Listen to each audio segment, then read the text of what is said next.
뉴스야 시작합니다. 정치부 홍현주 기자 나와 있습니다. 첫 번째 물음표 보죠. 네, 첫 번째 물음표는 진짜 민정수석은 조국입니다. 예, 신현수 민정수석의 이 사표 파문 그리고 검찰 인사 이 과정을 통해서 청와대 내에 여전히 조국 전 장관 세력들이 영향력을 발휘하고 있다 이런 얘기들이 지금 나오고 있는 거잖아요. 네, 그렇습니다. 검찰 고위 간부 인사가 그 발단이었습니다. 추미애 장관이 박범계 장관으로 바뀌면서 여권과 윤석열 검찰의 관계가 정상화될 거란 관측도 있었습니다. 결국 여권 핵심부에 막강한 영향력을 갖고 있는 조국 세력의 입김 탓에 갈등이 이어지고 있다는 분석이 나오고 있는데요.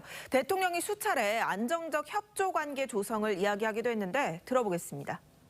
법무부와 검찰은 안정적인 협조 관계가 되어야 하고 국민들을 염려시키는 그런 갈등은 다시는 없으리라고 기대를 하고 있습니다.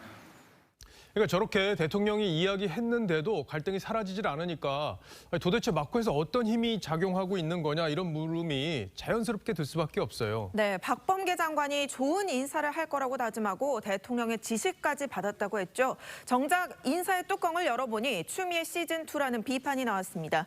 그렇다면 박 장관은 검찰 인사를 대통령이 아니라 누구와 상의한 것인지 자연스럽게 그 의문으로 연결이 되는 겁니다. 그게 누구예요, 근데?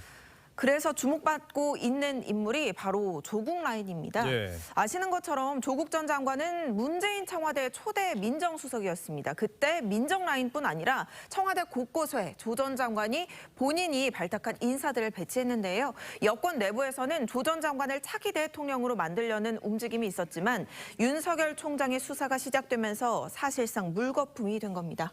자, 그래서 이제 추미애 장관 때 윤석열 총장을 찍어내려고 한다 이런 논란까지 빚으면서 이제 징계 절차까지 밀어붙였었잖아요. 네, 그렇습니다. 당시 윤 총장에 대한 징계는 대통령의 뜻이 아니라는 이야기들이 있었습니다. 그런데 어쨌든 조국 라인이 윤석열 검찰 죽이기 논란은 이 법무장관이 바뀌어도 계속 이어지고 있는 상황인 겁니다. 예. 결국 검찰 인사를 조율하는 이광철 민정비서관을 비롯해서 민주당에서 검찰개혁을 명분으로 검찰 힘 빼기를 밀어붙이고 있는 최강욱, 황운하, 김용민 의원 등 친조국 세력이 여전히 막강한 영향력을 행사하고 있는 것으로 보면 될 것 같습니다. 예. 뭐 결국에 보면 대통령 뜻보다 이 조국 라인의 뜻이 여권에선 더 중요하다 이런 말까지 나오는 상황이잖아요. 네, 돌이켜보면 추미애 장관 시절에도 법무부 내부 논의 과정이 조국 라인에게 새나간 정황이 있었습니다. 지난해 최강욱 열린민주당 대표가 수사지휘권 발동과 관련해 추 장관의 입장문 초안을 공식 발표도 하기 전에 이렇게 본인 페이스북에 올린 겁니다. 예. 그리고 그 입장문에는 검찰들조차 생경한 단어죠. 하지만 최 대표는 종종 사용했던 이 수명자라는 표현이 등장해서 논란이 됐습니다.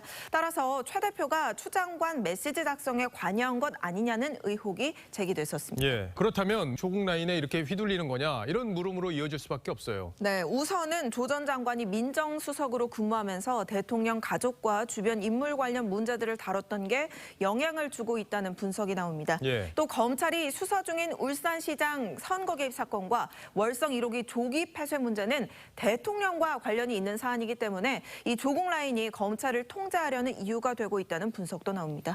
그러니까 이제 조국 전 장관 재판을 맡고 있는 김미리 판사 3년이 지났는데도 유임이 돼서 또 논란이 되고 있는데 이게 다 같은 맥락에서 이루어지고 있는 일이다 이렇게 볼 수 있겠어요.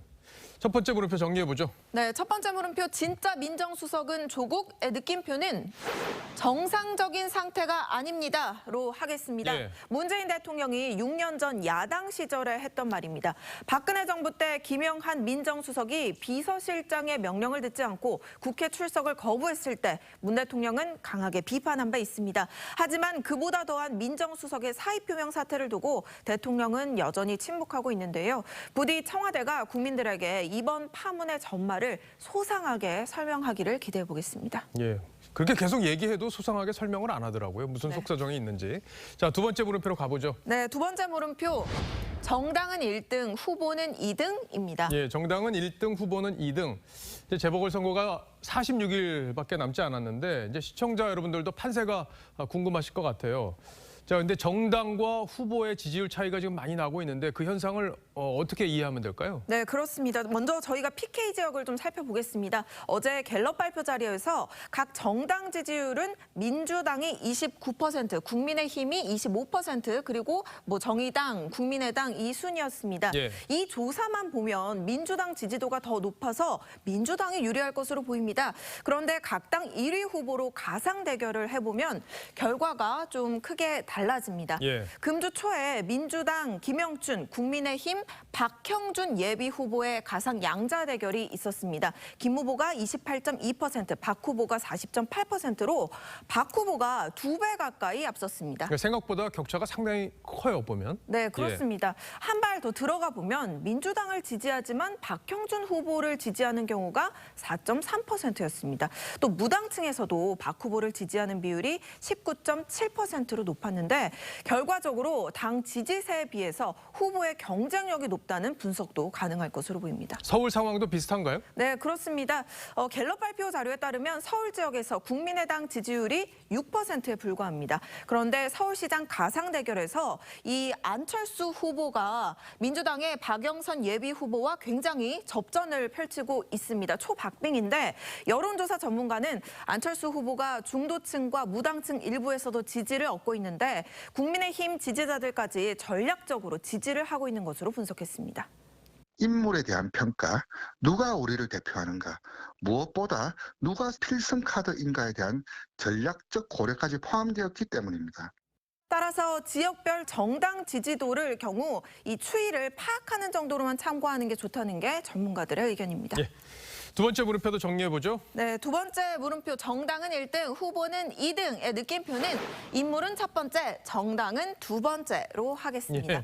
이번 선거는 박원순 전 시장의 성추문으로 촉발된 선거이기는 합니다만 서울 시민의 입장에서 당은 두 번째 고려 요소일 겁니다. 어느 후보가 더 훌륭한 공약으로 승부하냐를 서울 시민 지켜보고 있을 것 같습니다. 우리도 잘 보죠, 뭐. 네. 예. 잘 들었습니다. 지금까지 홍현주 기자였습니다.